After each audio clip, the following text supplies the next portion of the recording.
आप सभी का स्वागत है जोक्ट एकेडमी के यूट्यूब चैनल में। आज जो मेरे साथ बातचीत करने के लिए है नेहा नेगी, जिन्होंने अभी recently Himachal Pradesh public service commission का जो HAS का एग्ज़ाम हुआ था उसमें सक्सेस हासिल की है। इनका 6th रैंक आया है और इनको HAS प्रॉपर मिला है, जो कि एक एस्पिरेंट की पोस्ट होती है। तो बहुत सारे एस्पिरेंट्स हैं, बहुत सारे हिमाचल के लोग हैं जो जानना चाहते हैं नेहा की जर्नी के बारे में, और मुझे इस तरह के बहुत सारे कॉल्स आए, फ़ोन आए कि टॉपर टॉक इस तरह से होनी चाहिए ताकि जो लोग तैयारी कर रहे हैं उनकी जर्नी में कहीं ना कहीं कुछ ना कुछ हेल्प हो जाए।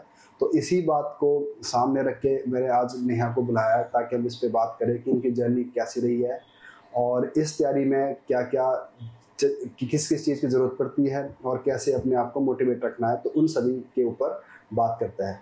तो सबसे पहले बहुत बहुत बधाई नेहा आपकी सक्सेस के लिए जो आपने अचीव किया। Thank you so much sir.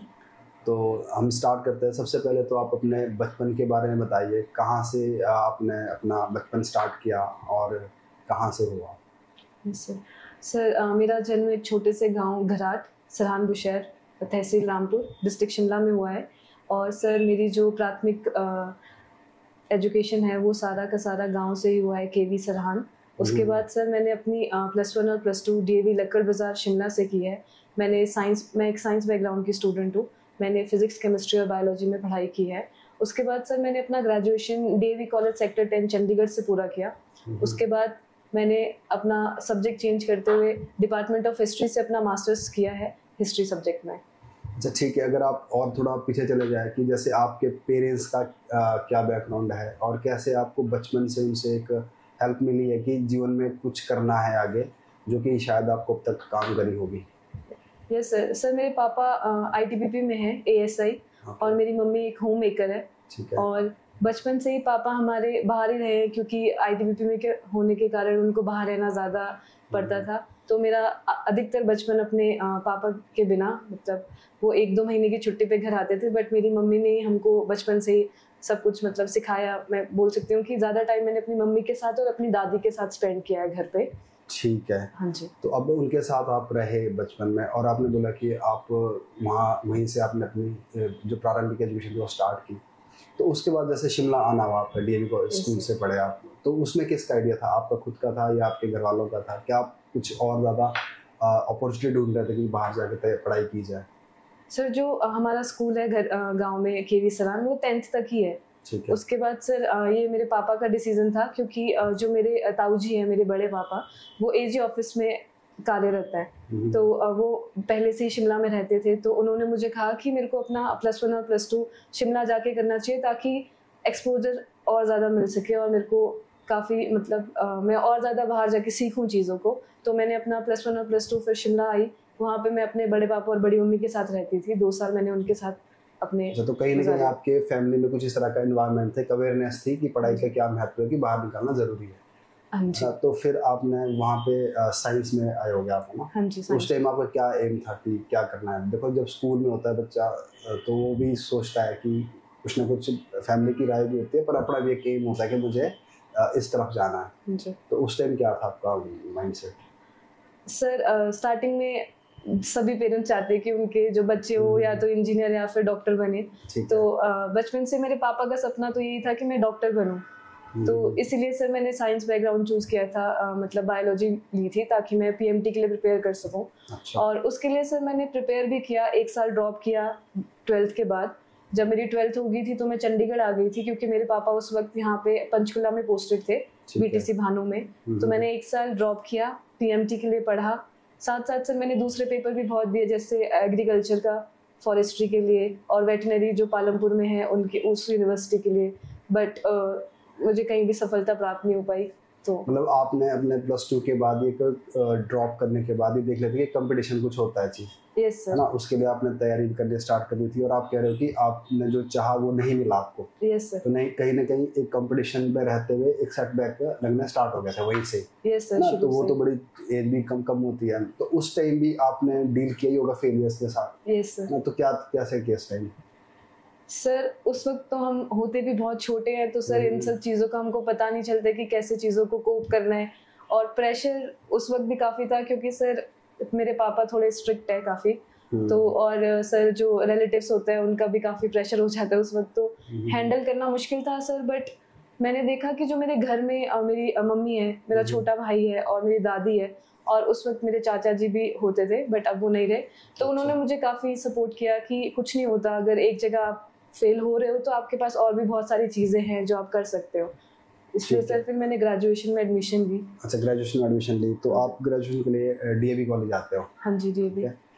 तो फिर उस टाइम जब देखो ग्रेजुएशन में होते हैं जैसे कॉलेज में होते हैं, क्योंकि मैं भी डीएवी कॉलेज से पढ़ा हूँ, तो मुझे पता है कि वहाँ का माहौल थोड़ा मस्ती वाला भी रहता ही है ना। तो उस टाइम कहीं ना कहीं ऐसा लगता है कि चलो बस दुनिया ऐसी ही है, पर हमें ये भी देखना होता है कि ये हमारे लिए एक हाई टाइम है कि हमें कुछ अपने बारे में सोच लेना चाहिए। तो आपने उस टाइम कॉलेज में रह के क्या था आपका माइंडसेट कि किधर जाना है? क्योंकि अब तो एक ऐसा टाइम आ जाता है, क्योंकि देखो जो पिछले वाला तो निकल गया था पीछे, अब आगे की प्रिपरेशन आपकी अब स्टार्ट होती है कि अब करना क्या है। तो इस तरह से बहुत सारे बच्चे आजकल ऐसे जो भी कॉलेज में है ना, तो अवेयरनेस और भी ज़्यादा है, तो वो भी कुछ हमने डिसाइड कर लेते हैं। तो उस टाइम क्या सोचा था आपने, क्या डिसाइड किया? सर कॉलेज में शुरू का 1 साल तो सर मस्ती में ही गुजर गया, मुझे पता ही नहीं चला कि 1 साल कैसे बीत गया। हाँ जी, क्योंकि कॉलेज में नए दोस्त बने, घूमना फिरना हुआ, चंडीगढ़ एक्सप्लोर किया काफ़ी। बट सर धीरे धीरे जब सेकेंड ईयर का लास्ट फेज था मेरे कॉलेज का, तो मेरे एक फ्रेंड थे, उनका झुकाव मैंने देखा कि सिविल सर्विसेज की तरफ जा रहा है, तो उनके साथ सर मैं कॉलेज में इंटर कॉलेज क्विज कंपटीशन वगैरह भी पार्टिसिपेट करती रहती थी उस दौरान। तो थोड़ा बहुत करंट अफेयर्स उस वक्त में पढ़ती थी, क्योंकि कॉलेज के इंटर कॉलेज क्विज़ेस में पार्टिसिपेट करना हो गया, या फिर जो जैसे मैं एनएसएस में थी तो बहुत सारी एक्टिविटीज़ होती थी कॉलेज में, उस दौरान फिर मेरा काफ़ी इंटरेस्ट जाग गया था इस चीज़ की तरफ कि जैसे हमारे कॉलेज में एक हिस्ट्री सोसाइटी भी है डीएवी कॉलेज में सर, वहाँ वो लोग भी काफ़ी कुछ करते थे। तो जो मेरे कॉलेज के दोस्त थे उन्होंने एक वीकेंड बैच शुरू किया था कोचिंग के लिए। अच्छा। तो वहाँ से मेरे को पता चला कि उससे पहले मेरे को ये सिविल सर्विसेज के प्रति इतना झुकाव नहीं था, तो वहाँ से मुझे पता चला कि अच्छा ऐसे भी हो सकता है कि हम ये भी कर सकते हैं। तो मेरे को थोड़ा इंटरेस्ट जागा इस बारे में। तो फिर मैंने अपने पापा से डिस्कस किया कि अब मैंने सोच लिया है कि मेरे को इस तरफ जाना है। तो सर उस वक्त मैं अपने माता पिता के साथ रहती थी पंचकुला में, तो मैंने उनको बोला कि मेरे को इस तरफ जाना है, तो इसके लिए मेरे को बाहर निकलना पड़ेगा, क्योंकि जैसे मेरे को एक माहौल चाहिए था वैसे कि मेरे को पता चले आगे चीज़ें कैसी होगी। तो फिर उसके बाद मैंने सर वो पंचकुला में रहने लग गया और मैं खुद सर 37 सेक्टर पीजी में शिफ्ट हुई। देखो अभी मैं थोड़ा रोकना चाहूँगा, देखो कितना बड़ा डिसीजन होता है ये कि अगर आपके पेरेंट्स भी साथ रह रहे, एक ही सिटी में रह रहे, ऑलमोस्ट हम ट्राई सिटी में रह रहे, चंडीगढ़ पंचकुला में पेरेंट्स रह रहे, तो फिर भी आप डिसाइड करो कि मुझे अलग रहना है। Yes sir. तो इससे पता चलता है कि जब आप अलग से रहते हो कि इंडिविजुअली आप बहुत चीज़ें सीखते हो, अपने डिसीजन लेना सीखते हो ना, तो कहीं ना कहीं ये दिखता है कि आपका जो परिवार है, एक तरफ आप बोले तो आपके पेरेंट्स स्ट्रिक्ट थे और दूसरी तरफ वो ये भी समझते थे कि आगे बच्चे के लिए क्या ज़रूरी है। तो ये एक बड़ी अच्छी बात है कि अब आप यहाँ पे रह के भी पेरेंट्स के साथ ना रह के अपने आप को और ज़्यादा आइडेंटिफाई करने के लिए अपनी स्किल्स को, अपनी जो डायरेक्शन है उसकी तरफ आपने यहाँ पे रहना स्टार्ट किया। तो पेरेंट्स ने आपको इजीली मतलब अलाउ कर दिया था ये सब कुछ? सर इजी तो नहीं था, शुरू में मेरे पापा ने थोड़ी रेजिस्टेंस शो करी थी, क्योंकि उन्होंने बोला था कि इतना दूर नहीं है और ये प्लेन एरिया है, तो आप रोज इजीली ट्रैवल कर सकते हो, आना जाना कर सकते हो। बट थोड़ा सर उनको परसुएट करना पड़ा, थोड़ा मनाना पड़ा कि नहीं, अगर मैं बाहर निकलूंगी तभी मुझे पता चलेगा चीज़ों का। तो उन्होंने फिर एट लास्ट मान गया मेरी बात कि हाँ आप रह सकते हो बाहर। फिर सर मैं बाहर शिफ्ट हुई, फिर मेरे को पता चला कि कैसे होती है दुनिया, मतलब सारा सिस्टम मुझे तब पता चला, क्योंकि उससे पहले मैं सिर्फ एक शेडो में रह रही थी अपने घर वालों के। तो मुझे ट्रू स्ट्रगल उसके बाद ही पता चला कि आपको सब चीज़ खुद करनी पड़ती है। हाँ, ये देखो बहुत ज़रूरी, कितनी बड़ी बात है इसके पीछे, छुपी उस बात के पीछे कि कई बार हम जब पेरेंट्स के साथ रहते हैं तो हमें ऐसा लगता है कि शायद यही दुनिया हमारी हर एक डिमांड पूरी होती है। तो जब हम अकेले रहना स्टार्ट करते हैं तो बहुत कुछ सीखते हैं, क्योंकि मैं खुद +2 के बाद ही बाहर आ गया था, चंडीगढ़ में आ गया था, तो बड़ा कुछ सीखा है यहाँ पे। वैसे तो लगता है कि चंडीगढ़ वैसी एक बड़ी लग्जरियस लाइफ जीते है यहाँ पे, पर इतना भी नहीं है कि स्टूडेंट के लिए हमेशा टफ रहता है। बट कहीं ना कहीं जो स्टूडेंट आते हैं बाहर निकलते हैं तो वो सीख के भी बहुत जाते हैं, भले उस टाइम टफ लगता है कि पीजी में रहना, इधर उधर रहना, अपना सब कुछ मैनेज करना। और सबसे और दूसरी बात ये कि जैसे आप बोल रहे हो कि आपको पेरेंट्स को मनाना, तो अगर किसी को इस तरह से मनाना तो अपनी बात को सही जगह पहुंचाना और उनको कॉन्फिडेंस में लेना, और कहीं ना कहीं पेरेंट्स को एक ट्रस्ट हो जाता है कि हाँ आप कुछ कर सकते हो। तो ठीक है, तो ये यहाँ से आपने फिर अपनी तैयारी स्टार्ट कर दी। हाँ जी। ठीक है, फिर उसके बाद कैसे चला गया प्रोग्राम? सर उसके बाद मैंने भी स्टैंडर्ड बुक्स पढ़ना स्टार्ट किया कि कैसे चीज़ें पढ़ना है, क्या है करना है। बट सर शुरू में वही होता है कि जब आप पेरेंट्स की शेडो से बाहर निकलते हो तो आपको एक फ्रीडम मिल जाती है, जिस वजह से आप नहीं कर पाते हो जो चीज आप करने आए हो बाहर।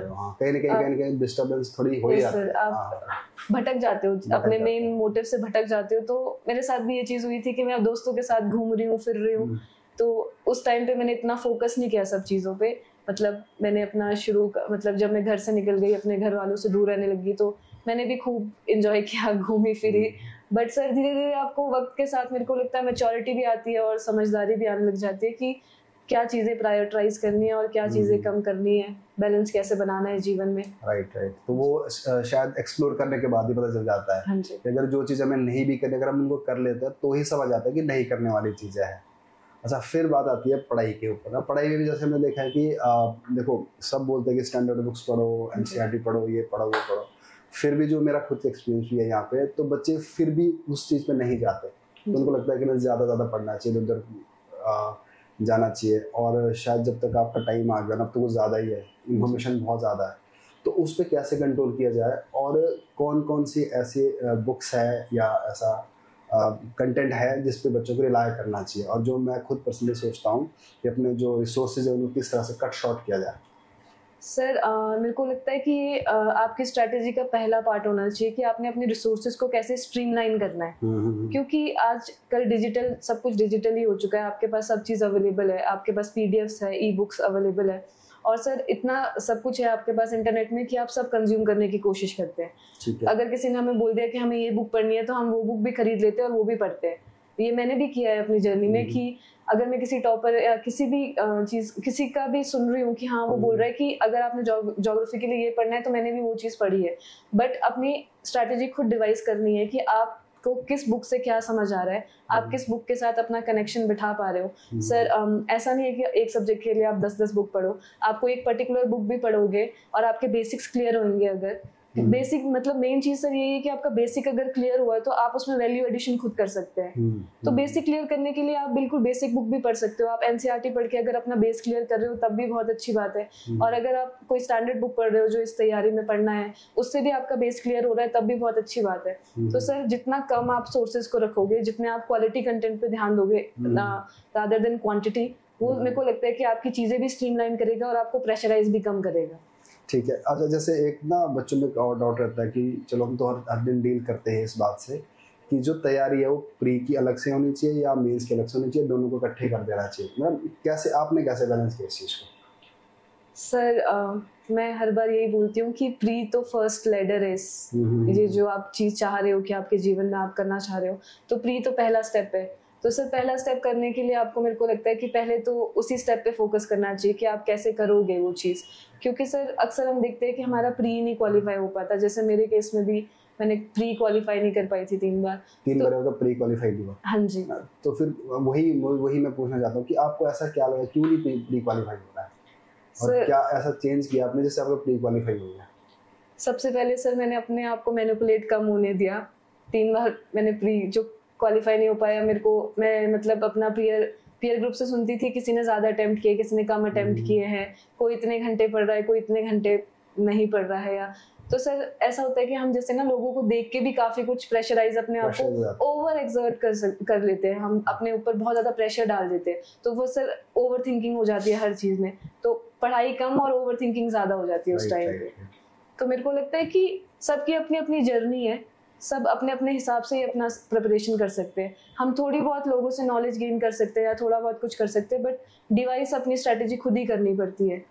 तो मेरे को अपने जो 3 साल में प्री नहीं कर पाई, मेरे को यही लगता है कि मैं लोगों की स्ट्रैटेजी पे ज्यादा रिलाई कर रही थी रादर देन खुद की स्ट्रैटेजी डिवाइस करने की। हाँ, खुद की स्ट्रैटेजी होनी जरूरी है, और आपको पता होना चाहिए आपकी स्ट्रेंथ क्या, अपनी वीकनेस क्या है। एटलीस्ट हम ये कर ले, स्ट्रेंथ को स्ट्रेंथ ही रखे और वीकनेस को थोड़ा सा एवरेज कर ले। तो ये तो देखो मैंने भी खुद अपनी तैयारी नहीं किया है कि शुरू में कई बार ऐसा लगता है कि उधर मैंने 90 कर दिया, कोई 80 कर दिया। तो जब आप सही से करते हो पेपर, आपको पता है कि आपकी एक्यूरेसी क्या है, तो उस हिसाब से अपनी स्ट्रेटेजी खुद बनाई जा सकती है। ठीक है। अच्छा, अब सवाल आता है कि अगर जैसे आपने बोला कि 3 बार आपने प्रीलिम्स दिया और 3 बार आप फेल हो गए, तो उस टाइम तो ऐसा लगता है कि कई लोगों के ऐसे सवाल है, अभी भी बहुत सारे बच्चे ऐसे हैं कि जिनको ऐसा लगता है कि हमारा प्री नहीं हो रहा है और कहीं ना कहीं उनका जो कॉन्फिडेंस है वो लूज हो जाता है, तो उनको ये तो समझ ही नहीं आता कि मेंस कभी क्वालिफाई करेंगे नहीं करेंगे, तो प्री में फंसे रहता है ना। तो उस चीज में आपने कैसे डील किया उस प्रेशर पे? ऐसा तो नहीं मन किया कि बस यार छोड़ दो बस, अब बड़ा ही मुश्किल है ये चीज?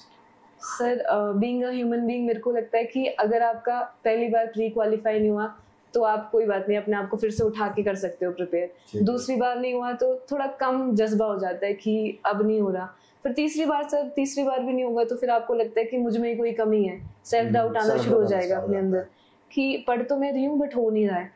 तो सर उस टाइम पे मेरे को लगता है जिस चीज़ ने मुझे हेल्प किया था कि मैं अपने आप को कंट्रोल कर सकूं, अपने मतलब फोकस फिर से रादर गेन कर सकूं, तो मेरा जो फ्रेंड सर्कल है, मेरी फैमिली है सर। मतलब सबसे पहले तो मेरी पापा ही, मैं अपने पापा को अपना स्ट्रेंथ मानती हूँ क्योंकि उन्होंने मेरी लाइफ में डिसिप्लिन और स्ट्रिक्टनेस जो होना चाहिए सबके जीवन में, थोड़ा बहुत डिसिप्लिन तो ज़रूर, वो उन्होंने मुझे दिया। तो अपनी फैमिली और अपने छोटे भाई को मैं अपना स्ट्रेंथ मानती हूँ, क्योंकि जब भी मैं मतलब ऐसा कभी नहीं हुआ है कि मतलब थर्ड प्री के बाद तो सर मैं खूब रोई भी थी कि मेरा प्री नहीं हो रहा, मेरे को वर्थलेस फील हो गया था उस टाइम पे। हो जाता हाँ, सेल्फ डाउट इतना आ गया था, यूजलेस फील हो गया था।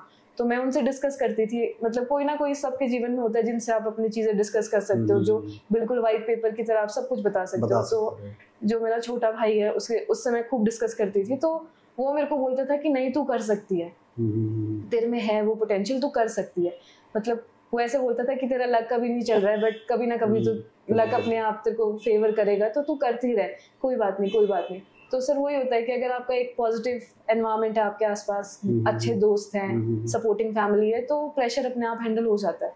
देखो यही बात है कि हम जो बातचीत कर रहे थे तो इससे ना बहुत सारे एस्पिरेंट्स को ये समझ लेना चाहिए कि देखो सबके टाइम ऐसा होता है कि जो जिसको सक्सेस मिलती है कि ऐसा नहीं कि उनको एक दिन में मिल जाएगी, और कई बार हो जाता है कि प्री नहीं क्वालिफाई होता, तो आपको ऐसे हार नहीं माननी चाहिए। आप अपना एक एनवायरनमेंट बनाओ जिनके साथ जो लगता है आपको लाइक माइंडेड लोग जो आपकी बात समझते हैं, सुनते हैं, उनसे बातचीत कर लो।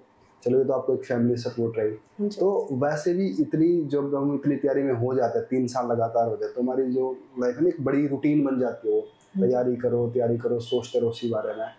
तो उस टाइम ना मुझे लगता है कि कुछ ना कुछ और भी एक्टिविटी होनी चाहिए। कोई स्पोर्ट्स करता है, कोई स्पिरिचुअलिज्म में की जाता है, कोई बुक्स पढ़ता है ना, तो मतलब जिसको हम एक हॉबी बोल सकते हैं, तो धीरे धीरे वो हॉबी की तरह बन जाती है। तो इसका भी क्या रोल रहता है? ऑब्वियसली रहा होगा आपके टाइम। मुझे लगता है कि 3 साल भी ऐसे ही मतलब पढ़ाई करते रहे तो थोड़ा मुश्किल हो जाता है। बिल्कुल सर, अब अगर हम पढ़ाई करते रहे तो फिर हम रोबोट ही बन जाएंगे, एक मोनोटोनस लाइफ हो जाएगी हमारी। तो इस टाइम पे जो आपकी हॉबीज है वो बड़ी हेल्प करती है आपको कि आप रिजुविनेट हो जाए, फ्रेश हो जाए अपने आप को। और सर इस 3 साल की जर्नी में मैंने जो चीज़ पाई कि मेरा स्पिरिचुअल टिल्ट और जो रिलीजियस के प्रति टिल्ट है वो भी काफ़ी होने लग गया। जैसे सर आप योगा, मैं रोज सुबह योगा करती थी क्योंकि मेरे पास और टाइम नहीं होता था, क्योंकि एक डेली रूटीन ऑलरेडी सेट हुआ है, हम वो भी ब्रेक नहीं कर सकते क्योंकि फिर हमारा साइकिल फिर से उसको रिपीट करना पड़ता है। तो जैसे योगा ने मेरे को काफ़ी हेल्प किया, मैं योगा करती थी। और साथ ही साथ स्पिरिचुअल चीज़ें होती है, जैसे आजकल तो बहुत कुछ है कंज्यूम करने के लिए सर, तो उन चीज़ों ने भी मेरे को काफ़ी पुश किया था उस टाइम पे। जैसे हम किसी जैसे सर हनुमान चालीसा हो गया, मैं रोज़ हनुमान चालीसा पढ़ती हूँ, तो मेरे को लगता है कि उसने काफ़ी पॉजिटिव इफेक्ट्स लाए मेरी लाइफ में। और उगते हुए सूरज को देखना मेरे को लगता है कि सबकी लाइफ में होना चाहिए, कि सबको सुबह जल्दी उठ के उगते हुए सूरज को ज़रूर देखना चाहिए, उससे भी काफ़ी स्ट्रेंथ आपको मिलता है, एक पॉजिटिविटी आती है हमारे अंदर इन सब चीज़ों से। तो सर ऑब्वियस सी बात है कि हॉबीज से तो आपको काफ़ी कुछ मतलब रिलैक्सेशन मिलेगा अपनी जर्नी के टाइम पे। तो ये चीज़, हाँ, ये चीज़ ना मैं एक शनिवार को एक लाइव सेशन लेता हूँ जो मेरे YouTube चैनल पर आता है, तो मैं ऐसे एस्पिरेंट से बात करते रहता हूँ। तो उसमें ना मुझे कई बार ऐसा लगता है कि पढ़ाई से जो ज़्यादा बच्चों के सवाल होते हैं वो स्ट्रेस मैनेजमेंट पर होता है कि हमारा 3 साल निकल गया, 4 साल निकल गया, हमसे स्ट्रेस मैनेज नहीं होता है, टाइम मैनेज नहीं होता है ना। तो आप लोगों को ये सीख लेना चाहिए कि देखो स्ट्रेस सबके जीवन में आता है, तो सबसे बड़ी बात इसमें ये कि आप उसे डील कैसे करते हो। तो डील करने के लिए आपको एक तो इन्वायरमेंट अपना उस तरह से बना दिया, जैसे स्पिरिचुअलिज्म की बात कर दी, चाहे कुछ भी कर लो आप, जैसे इन्होंने बोला कि हनुमान चालीसा ही पढ़ लो, सूरज को ही देख लो, ताकि आप उस साइकिल को ब्रेक कर पाओ, क्योंकि आपको लगे कि आप कुछ नया कर रहे हो, आपके पीछे एक नई स्ट्रेंथ भी आ रही है। तो ये सबके लिए ज़रूरी है। तो कई बार क्या होता है, जैसे मैं भी बहुत सारे बच्चों को गाइड करता हूँ कि आपको ये सब कुछ करना चाहिए, बट होता क्या है कि जब वो तैयारी में होते हैं तो उनको लगता है कि हमारा टाइम वेस्ट हो जाएगा। अगर आपने भी नोटिस किया होगा कि ये टाइम वेस्ट नहीं होता, बल्कि आपका टाइम यूटिलाइज होता है और एक अच्छी स्ट्रेंथ मिल जाती है इस तरह से।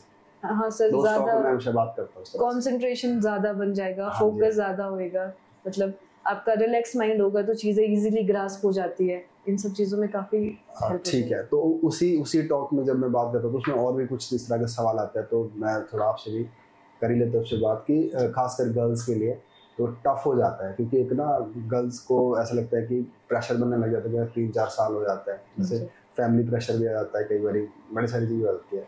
तो क्या आपके साथ भी ऐसा कुछ घटित हुआ था? सर बिल्कुल, थोड़ा बहुत तो सर हर जगह मेरे को लगता है कि गर्ल्स को ये तो हमारी सोसाइटी में है ही कि एक प्रेशर आना शुरू हो जाता है, चाहे फिर वो मैरिज से रिलेटेड प्रेशर हो, क्योंकि विद द इंक्रीजिंग एज आपके घर वाले हो गया, रिश्तेदार हो गए, वो लोग भी बोलते हैं कि कुछ नहीं हो रहा है तो कम से कम आप शादी कर लो, सो दैट उनकी तरफ से भी वो भी रिलैक्स हो जाए और सब चीज़ें ठीक हो जाए। बट ये चीज़ होती है सर एक सोसाइटी में, क्योंकि सोसाइटी का हमारा भी फ्रेमवर्क ही वैसा चल रहा है कि लड़कियों को जल्दी शादी कर लेनी चाहिए, मतलब एक पर्टिकुलर एज सेट कर देती है सोसाइटी। तो प्रेशर तो सर इस चीज़ का भी होता ही है, बट मेरे को लगता है अगर आपके पास एक सपोर्टिव फैमिली है जो आपकी बातें समझ सकती है, जो आप पे विश्वास करते हैं कि नहीं आप कुछ कर सकते हो, तो सर ये प्रेशर भी इजीली हैंडल हो सकता है।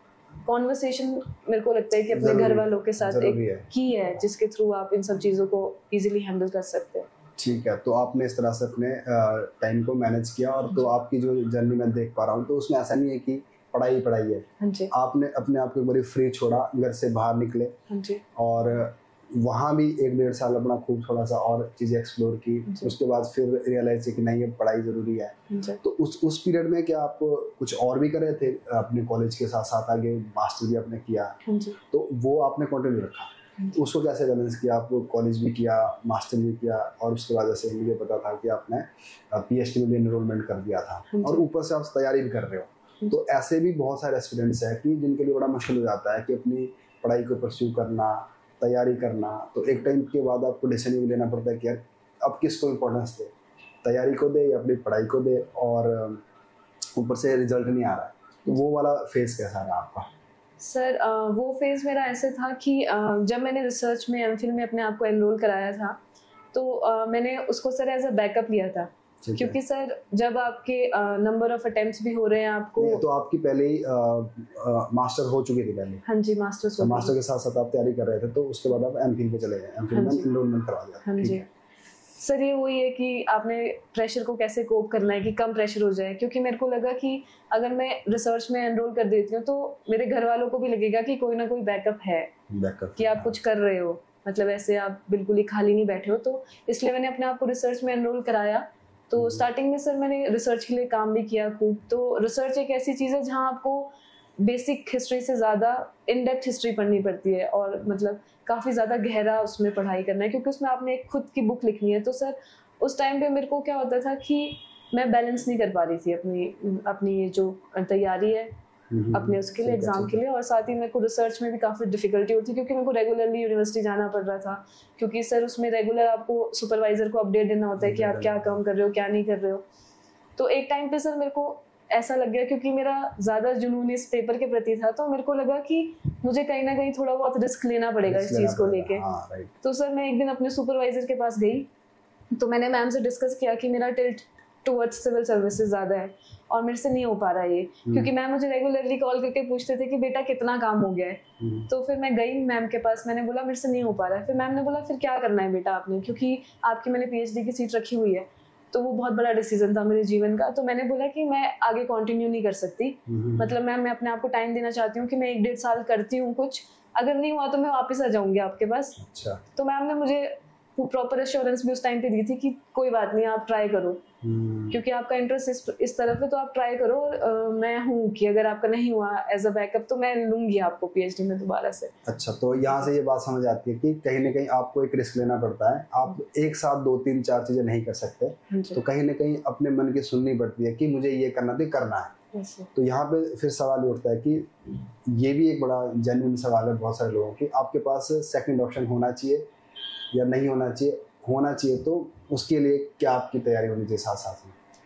सर मुझे लगता है कि ये तो एक इंटेलिजेंट स्टेप होगा आपकी लाइफ में कि आप सेकंड ऑप्शन तो रखो ही रखो अपने जीवन का, क्योंकि कई बार क्या होता है सर हम बहुत मेहनत करते हैं फिर भी हमको वो चीज़ नहीं मिल पाती जो हमें चाहिए, जिसके लिए हम इतना मेहनत कर रहे हैं। तो अगर आपके पास एक सेकंड ऑप्शन है तो सर एक अश्योरेंस होती है आपके पास भी और आपके घर वालों के पास भी कि नहीं हमारा बच्चा कुछ ना कुछ कर ही लेगा, मतलब सर मतलब टेंशन उनको भी इतनी नहीं होगी और आप भी इतना ज्यादा टेंशन में नहीं रहोगे अपने जीवन में। तो एक सेकंड ऑप्शन तो मेरे को लगता है कि एक गुड ऑप्शन होता ही है हमेशा। मतलब आपके पास ये ऑप्शन था, अगर आपका जैसे सेलेक्ट नहीं होता जी तो उसके बाद आप जाओगे अपनी दोबारा रिसर्च में हाँ तो वहाँ पे कुछ ना कुछ तो अपना करियर बन ही जाएगा। चलो ठीक है जी।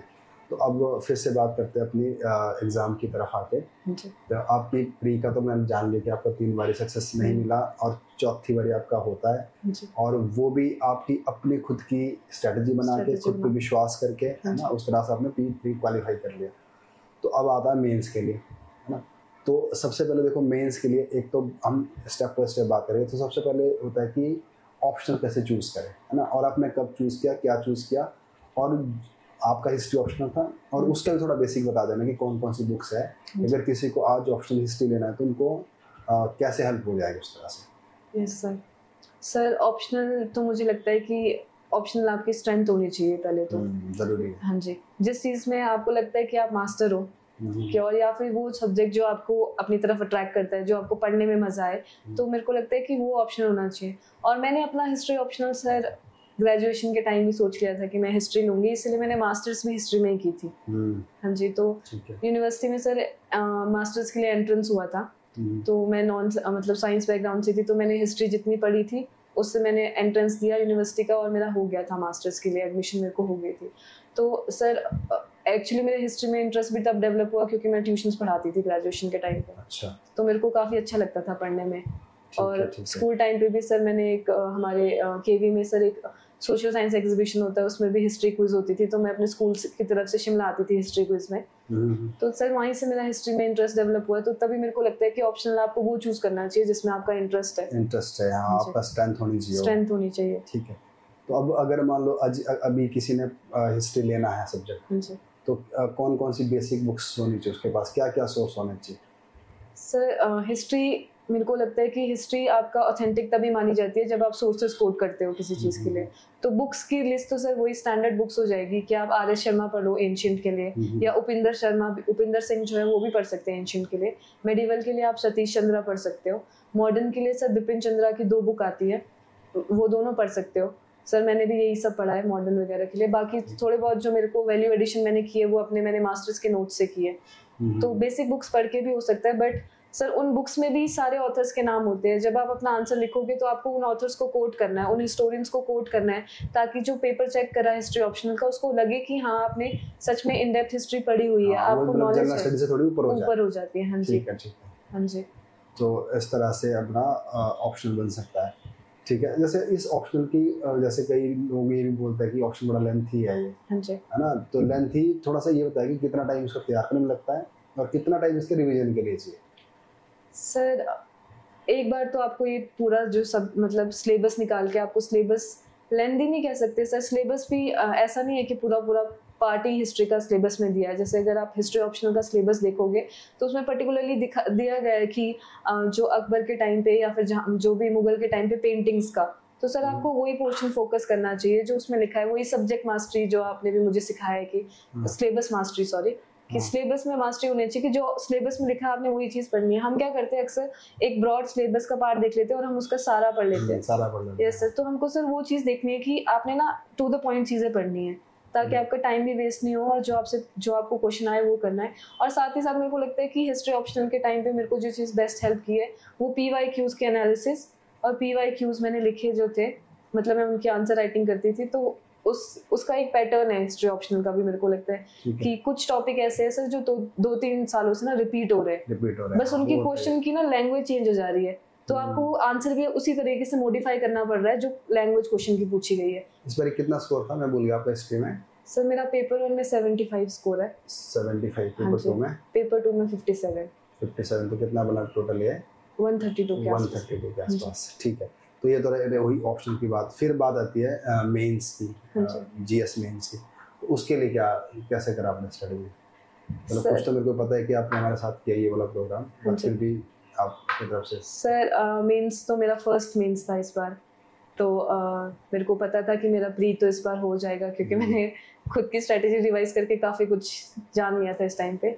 तो पहले से मैं अगर ऑनेस्टली अगर इस चीज़ का आंसर दूँ तो मेरे को सिलेबस भी नहीं पता था मेंस का। अच्छा, मतलब प्री के बाद आपको सिलेबस भी पता नहीं था? मैंने सिलेबस तब निकाला जब मैं आपसे मिलने आई थी। तो मैंने सिलेबस प्रिंट आउट किया, फिर जाके मैंने सिलेबस देखा। बट सर सिलेबस में कुछ इतना ड्रास्टिक वो नहीं था कि नयापन नहीं था। जो हमने प्री के लिए पढ़ा है वही चीज सिलेबस में मेंस के लिए थी, सिमिलर ही थी। हाँ जी, थोड़ा बहुत हिमाचल का एक्स्ट्रा एड ऑन हो जाता है, बट बाकी सिमिलर था काफी कुछ। तो मैंने क्लासेस लगाई आपके साथ, और मैंने अपने सोर्सेज मेंस के लिए बहुत ही लिमिटेड रखे थे। मैंने ये नहीं किया कि इस बुक से भी पढ़ना है, इस बुक से भी पढ़ना है। मैंने लिमिटेड सोर्सेज रखे और वही स्ट्रीमलाइन किया अपने सोर्सेज को, ज्यादा कुछ नहीं पढ़ा। बट मैंने फोकस ज्यादा आंसर राइटिंग पे किया था रादर देन स्टडिंग थिंग्स, क्योंकि आंसर राइटिंग से मेरे को पता चल गया था कि क्या आंसर लिखना है और क्या छोड़ना है मेरे को चीजें। सर जैसे मैंने अपने साथ लोगों को देखती थी तो पढ़ते थे, काफी पढ़ते थे, पर मैंने उनको कभी लिखते हुए नहीं देखा। हाँ तो ये देखा, देखो मैंने ना आपकी आंसर राइटिंग के प्रति मैंने आपकी डेडिकेशन देखी भी है। बल्कि आपको याद होगा कि एक बार मैंने आपका आंसर एक सेलेक्टेड कैंडिडेट थे उनसे चेक करवाया था। हाँ जी, है ना, उन्होंने कुछ रिमार्क्स दिए थे, तो मतलब आप उसके लिए इतने पर्टिकुलर थे कि मुझे पता लगना चाहिए कि इसमें क्या कमी है। तो नेक्स्ट डे आप उस पेपर को फिर लेके आए थे कि अब आप उनसे ये पूछिए कि इसमें क्या कमी है। बल्कि फिर मैंने उनको फ़ोन किया कि क्या कमी है। तो मतलब इतना जज्बा मुझे लगता है कि होना चाहिए कि अगर आप कोई चीज़ कर रहे हो कि इतनी डेडिकेशन के साथ कर रहे हो। बल्कि एक बार अंकुश भी बोल रहे थे कि जैसे आपने एक बार शायद आंसर लिखा था और आपको थोड़े से उसमें कुछ रिमार्क्स कुछ इस तरह के लगे जो सेटिस्फैक्टरी नहीं थे, तो आपने दोबारा वो आंसर लिखा था। यस सर, वो टॉपिक एक्चुअली मेरे को आता नहीं था, तो पर मैंने लिखा था अपना जितना मेरी नॉलेज थी।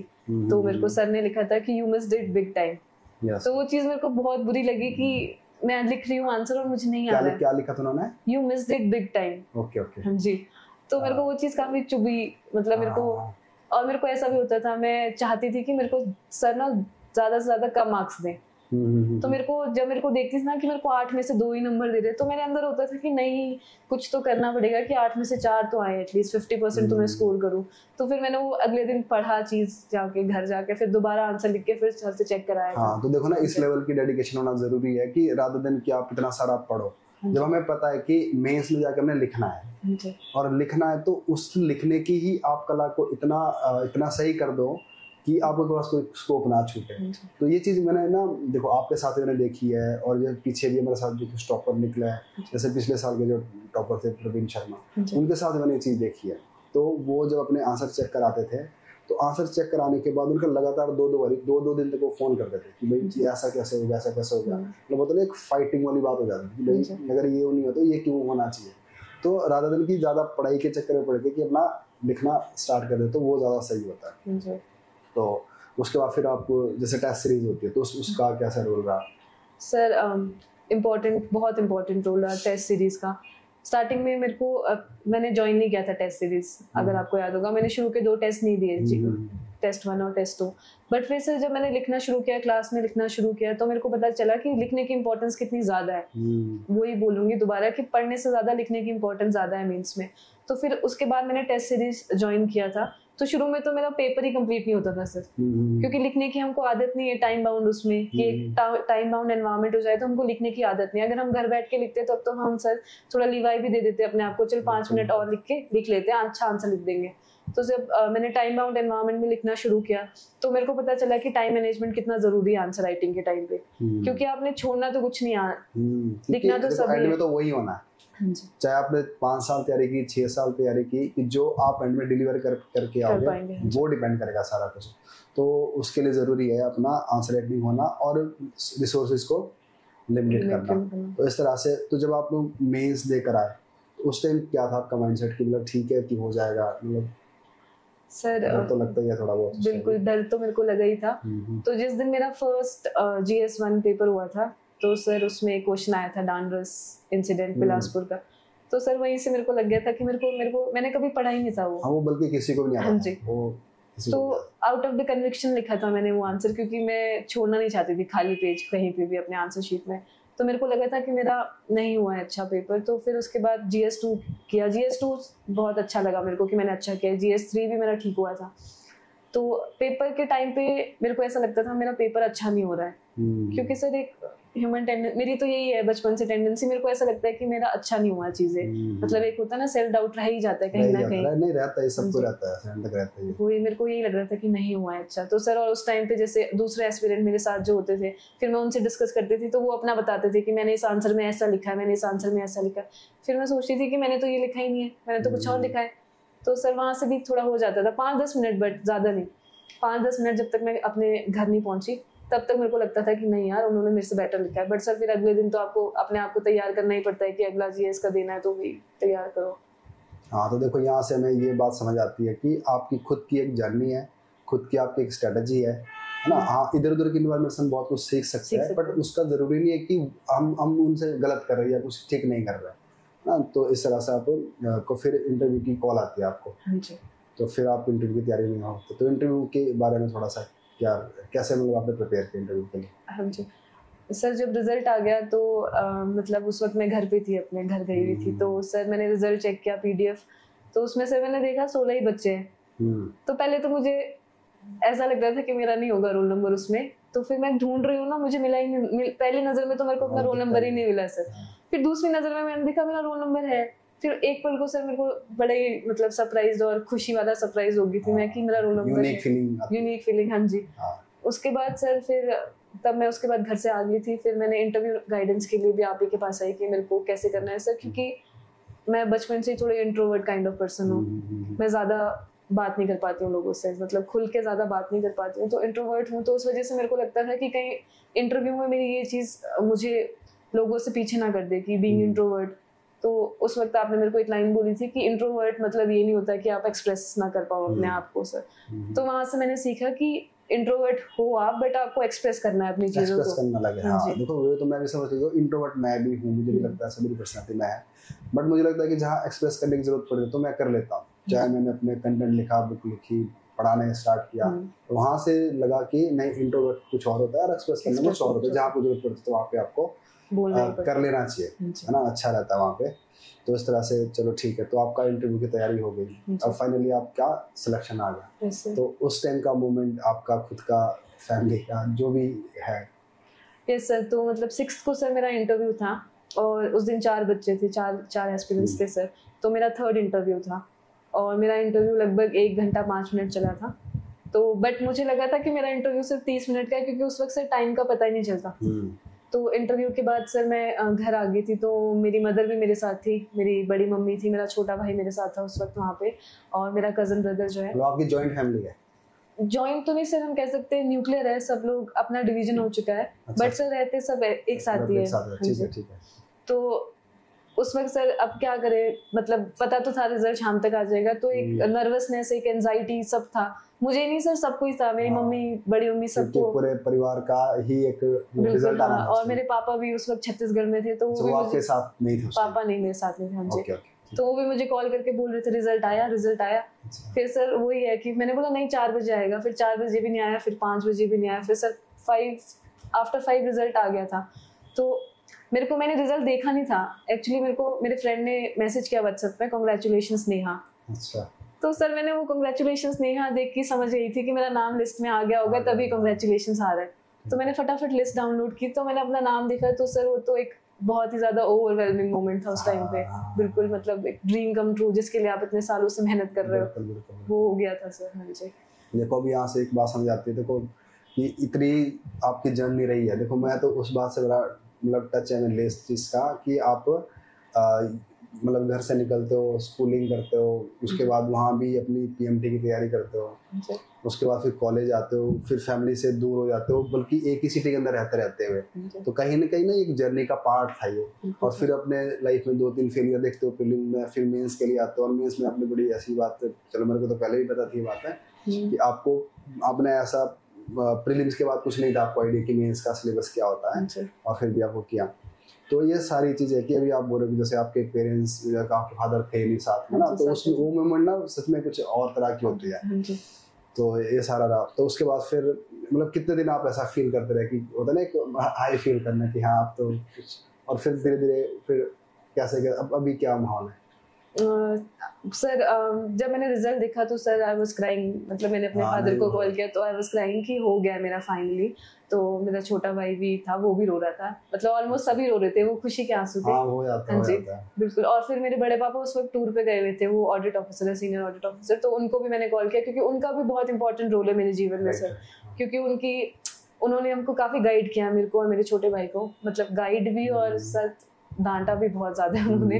तो क्योंकि पापा तो बाहर ही रहते थे हमेशा, तो बड़े पापा ही होते थे, तो उनको भी कॉल किया था मैंने। तो सर वो फीलिंग सर मेरे को लगता है मेरे को ज्यादा से ज्यादा वो मेरे को एक दिन रही होगी कि बहुत ज्यादा ओवरवेलमिंग, क्योंकि मेरा थोड़ा नेचर वैसे है कि मैं बैलेंस आउट कर देती हूँ चीजों को सर। ठीक है। तो मेरे को एक दिन रहा बहुत, मतलब वैसे बहुत खुश थी मैं, फिर मैं थोड़ा न्यूट्रल होगी, नॉर्मल होगी।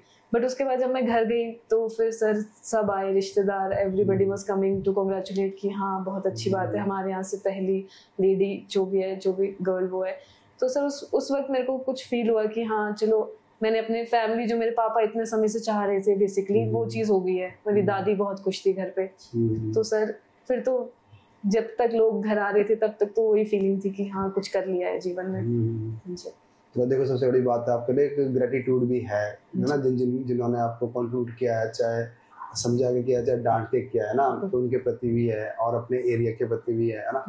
तो दूसरा होता है कि जब गांव से निकलता है तो आपको मतलब एक ना लोगों के लिए आप एक रोल मॉडल बन जाते हो, तो कहीं ना कहीं हम एक डिफरेंस क्रिएट कर देता है। जैसे जो हमारा हिमाचल है तो उसमें कुछ ना कुछ, जैसे कोई नशे में है, कोई किसी चीज में है, जब इस तरह के रिजल्ट निकलते, इस तरह की बात निकलते, हमारी जो बातचीत हो रही थी जो लोगों तक पहुंचेगी, तो इससे एक डिफरेंस क्रिएट हो जाता है। तो ये ज़रूरी भी है इस तरह से, किसी न किसी को देखो रोल मॉडल बनना ही होता है। तो नेक्स्ट सवाल मेरा ये है कि जैसे खासकर अभी जैसे लड़कियां जो होती हैं, जो तैयारी होती है, जो स्ट्रगल करी होती है, तो उनके लिए आपका ना एक क्या मैसेज रहना चाहिए आपको, मतलब खासकर वुमेन्स गर्ल्स के लिए? सर गर्ल्स के लिए मेरा मैसेज जो रहना चाहिए वो मेरे को लगता है यही है कि आपको अपने ऊपर भरोसा 100% होना चाहिए, कि बिलीव इन योर सेल्फ, कि आप कुछ भी अचीव कर सकते हो जीवन में। लाइफ में आपको बहुत सारे ऑब्स्टेकल्स आएंगे, चाहे वो सोसाइटल प्रेशर हो, चाहे वो थोड़ा बहुत फैमिली का प्रेशर हो, कोई भी प्रेशर होएगा, कुछ भी हो सकता है। और मेरे को लगता है गर्ल्स को थोड़ा सोसाइटी का प्रेशर ज्यादा ही रहता है हमेशा। सर थोड़े बैरियर्स भी रहते हैं, हमारे घर से भी बैरियर्स रहते हैं।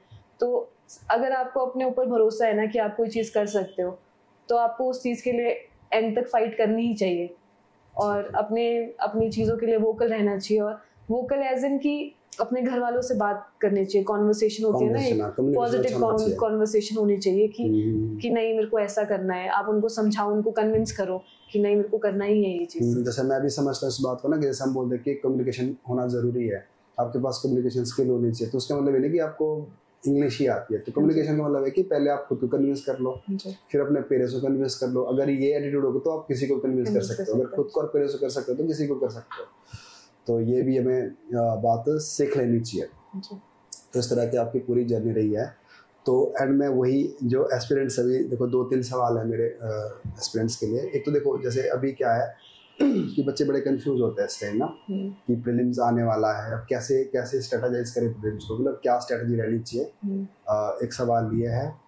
और दूसरा सवाल ये है कि कई बार ना कंफ्यूज रहते हैं बच्चे ना कि पेपर आएगा नहीं आएगा, है ना। तो आपके टाइम में ऐसा चलता रहा क्योंकि कोविड के बाद बड़ी सारी चीज़ें रही ऐसी, तो वो भी एक मोमेंट ना बड़ा क्रिटिकल रहता है, परेशान ही रहते हैं एस्पिरेंट्स की पेपर आना है या नहीं आना है, कब आना है, नोटिफिकेशन आनी है ना। तो मैं तो देखो हमेशा ही बोलता हूँ कि इस चीज़ को छोड़ो, अपनी तैयारी करते रहो। तो मतलब आपका कैसा, मतलब क्या है इसके ऊपर एक? सर प्रीलिम्स की स्ट्रेटेजी अगर मैं बोलूँ तो सिलेबस तो एक बार सबने अब पढ़ ही लिया होता है सर, कब से पढ़ रहे होंगे।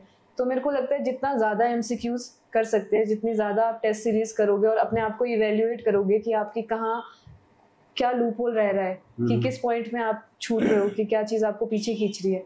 अगर आप वो अभी इस वक्त अपने आप को इवेल्युएट करके वो पॉइंट पकड़ लोगे तो सर मेंस जो प्री के टाइम पे ना वो गलतियाँ रिपीट नहीं होती।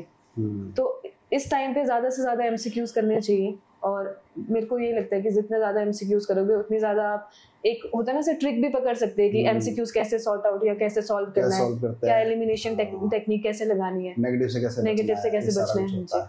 अच्छा, ये चीज़ एक अलग से प्रेशर रहता है, जैसे मैंने बताया कि पेपर आना है नहीं आ रहा, तो इससे कैसे बचे? सर अब हम जिस चीज़ के लिए पढ़ रहे हैं, आपको पता है पेपर तो आएगा ही आएगा, भले ही लेट आए, तो ये तो आपके लिए एक बून हो गया, एक पॉजिटिव चीज़ होगी कि आपको टाइम ज़्यादा मिल गया, आप अपनी चीज़ों को और अच्छे से वो कर सकते हो, ब्रश अप कर सकते हो और अच्छे से पढ़ सकते हो।